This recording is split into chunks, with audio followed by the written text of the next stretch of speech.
सुप्रभात बच्चों, आज हम आपकी पाठ्य पुस्तक हिंदी के पाठ 4 का अध्ययन करेंगे जिसका शीर्षक है संज्ञा। तो चलिए पाठ को पढ़ते हैं और जानते हैं संज्ञा के विषय में क्या होती है, किस प्रकार से भाषा के अंतर्गत इसका प्रयोग किया जाता है। पाठ को शुरू करते हैं। पाठ 4 संज्ञा। निम्नलिखित को देखो, पढ़ो और समझो। पढ़ते हैं। यह नई दिल्ली का प्रगति मैदान है। सोहन अपनी बहन सीता के साथ मेला देखने आया है। सोहन ने मेले में से एक किताब खरीदी। सीता ने आइसक्रीम खाई। आइसक्रीम खाकर सीता को प्रसन्नता हुई। शाम को वे बस पकड़कर घर चले गए। तो हमने अच्छे से जो अनुच्छेद दिया गया था चित्र के नीचे उसको पढ़ लिया है। इन वाक्यों में आए रंगीन छपे शब्द विभिन्न प्रकार के नामों की ओर संकेत कर रहे हैं। तो बच्चों यहाँ पर जो विभिन्न प्रकार के नाम आए हैं, ठीक है, वो हैं व्यक्ति का नाम सोहन गीता, स्थान का नाम नई दिल्ली, प्रगति मैदान, मेला और घर, वस्तु का नाम किताब, आइसक्रीम, बस और भाव का नाम आया है प्रसन्नता। तो यहाँ पर हमने व्यक्ति के नाम, स्थान के नाम, वस्तु का नाम और भाव के नाम को पढ़ा। तो परिभाषा है संज्ञा की इसी जाति, द्रव्य, गुण, भाव, व्यक्ति, स्थान के नाम को संज्ञा कहते हैं। तो संज्ञा किसको कहा जाता है? मतलब हम इस संसार में रहते हैं तो बच्चों जितनी भी चीज है, हर वस्तु का, हर स्थान का, हर प्राणी का, हर व्यक्ति का कोई ना कोई नाम है। तो व्याकरण में सभी नाम कहलाते हैं संज्ञा। जो भी हमारे आसपास नाम है, संसार में जितने भी नाम है वो सब संज्ञा के अंतर्गत ही आते हैं। संज्ञा के भेद। व्याकरण में विभिन्न प्रकार के नामों को नामों को ही संज्ञा कहा जाता है, मतलब नाम संज्ञा है व्याकरण में। अब आते हैं संज्ञा के भेद। संज्ञा के मुख्यतः 3 भेद माने जाते हैं: व्यक्तिवाचक संज्ञा, जातिवाचक संज्ञा और भाववाचक संज्ञा। कुछ विद्वान संज्ञा के 2 भेद और मानते हैं: समूहवाचक संज्ञा और द्रव्यवाचक संज्ञा। इन पांचों के बारे में पढ़ेंगे विस्तार से। सबसे पहले हमारी जो संज्ञा है वो है व्यक्तिवाचक संज्ञा। जिन शब्दों से किसी व्यक्ति, विशेष, स्थान अथवा वस्तु के नाम का बोध हो उसे व्यक्तिवाचक संज्ञा कहते हैं। तो बच्चों ऐसे शब्दों को व्यक्तिवाचक संज्ञा के अंतर्गत रखा जाता है जो किसी विशेष व्यक्ति, विशेष वस्तु, विशेष स्थान या फिर विशेष प्राणी का नाम है। जैसे महात्मा गांधी, मदर टेरेसा, ये हो गए व्यक्तियों के नाम। दिल्ली, मेरठ, ये हो गए स्थान का नाम। लाल किला, ताजमहल, वस्तु या इमारत का नाम। तो ये सारे नाम क्या हैं? व्यक्तिवाचक संज्ञा में आएंगे। फिर आते हैं जातिवाचक संज्ञा। जिन शब्दों से उस वर्ग या जाति के प्राणियों या वस्तुओं का बोध होता है उसे जातिवाचक संज्ञा कहते हैं। मतलब ऐसे शब्द जो संपूर्ण जाति से संबंधित हो जातिवाचक संज्ञा में आएंगे। पूरी जाति का बोध कराते हैं, किसी विशेष व्यक्ति, वस्तु, स्थान का बोध नहीं कराते, बल्कि पूरी जाति से संबंधित होते हैं। जैसे उदाहरण है पेड़, मेज, पुष्प, नदी आदि। ये कोई एक वस्तु का नाम नहीं है, ठीक है। पेड़ एक नहीं होता, मेज एक नहीं होती, तो पूरी जाति से संबंधित है, तो ये कहलाएंगे हमारी जातिवाचक संज्ञा। नंबर 3 भाववाचक संज्ञा। वे शब्द जो किसी व्यक्ति या वस्तु के गुण, धर्म, दशा या स्वभाव आदि का बोध कराते हैं उन्हें भाववाचक संज्ञा कहते हैं। मतलब जो भावों को बताए, ठीक है, किसी व्यक्ति, वस्तु के ये गुण को बताती है, भाव को बताती है, धर्म, दशा को और स्वभाव को बताने वाले संज्ञा शब्द भाववाचक में आते हैं। जैसे सुंदरता, अमीरी, गरीबी, बुढ़ापा आदि। अब आती है समूहवाचक संज्ञा। जब किसी संज्ञा शब्द से व्यक्ति या वस्तु के समूह का बोध होता है तब उसे समूहवाचक संज्ञा कहते हैं। मतलब जो व्यक्ति या वस्तु के समूह को बताए वही समूहवाचक संज्ञा है। जैसे परिवार, किसका हो गया? परिवार के जो सदस्य उनका समूह हो गया। कक्षा, बच्चों का समूह हो गई।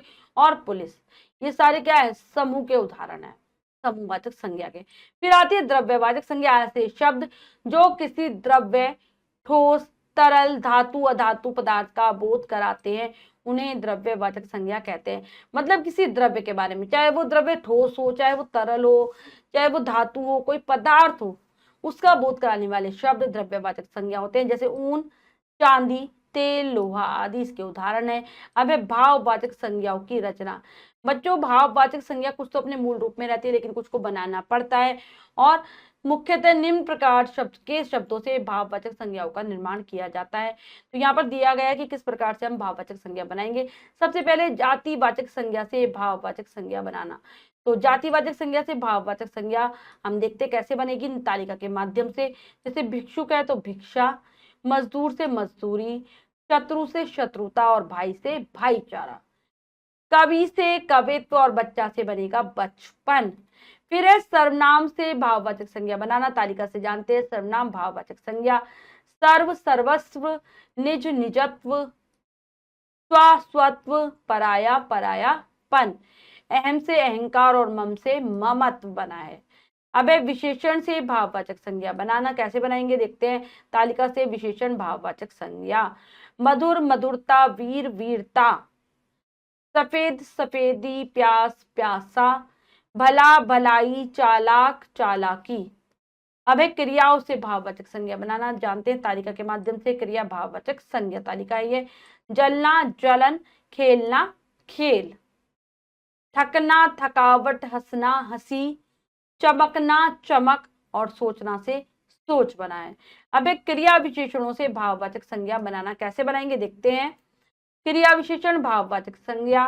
दूर दूरी, शीघ्र शीघ्रता, बहुत बहुतायत, निकट निकटता, जल्दी जल्दबाजी और नित्य से बनेगा नित्यता। तो हमने अच्छे से पाठ को पढ़ लिया है। एक बार फिर से दोहरा लेते हैं। किसी व्यक्ति, वस्तु या स्थान के नाम को संज्ञा कहते हैं। संज्ञा के 3 भेद होते हैं। व्यक्तिवाचक संज्ञा, जातिवाचक संज्ञा और भाववाचक संज्ञा। तो बच्चों ने पाठ को बहुत अच्छे से समझकर पढ़ लिया है। अब अभ्यास कार्य कर लेते हैं। क्या पढ़ा क्या सीखा में से पहला प्रश्न है, निम्नलिखित प्रश्नों के उत्तर लिखो। इन प्रश्नों के उत्तर आप स्वयं देने का प्रयास करेंगे और कार्य अपनी अभ्यास पुस्तिका में कर लेंगे। नेक्स्ट है कोष्टक में दिए गए शब्दों को भाववाचक संज्ञाओं में बदलकर रिक्त स्थान भरिए। तो चलिए भरते हैं। भाववाचक संज्ञा में बदलना है हमें। कछुए ने दौड़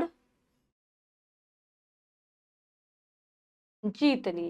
राधा की लिखावट, लिखना है तो लिखना से बनेगा लिखावट। दौड़ना से दौड़, लिखावट बहुत सुंदर है। कृष्ण और सुदामा में घनिष्ठ मित्र दिया है तो मित्रता थी। कोयल की बोली में रिक्त स्थान होती है। मीठा है तो मिठास, मिठास होती है।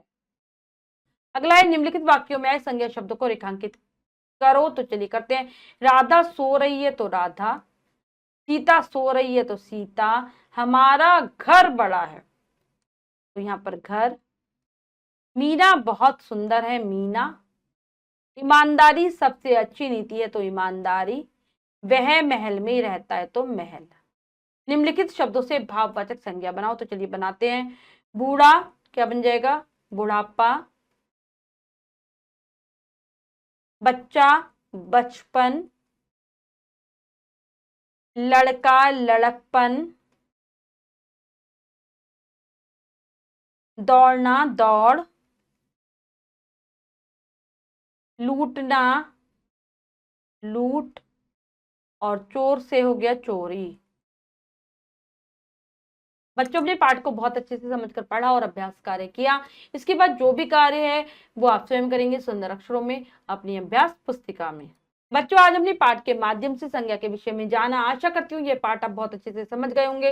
पाठ को फिर से जरूर पढ़ेंगे। मिलते हैं अगली कक्षा में नए पाठ के साथ। तब तक के लिए स्वस्थ रहिए, प्रसन्न रहिए। धन्यवाद।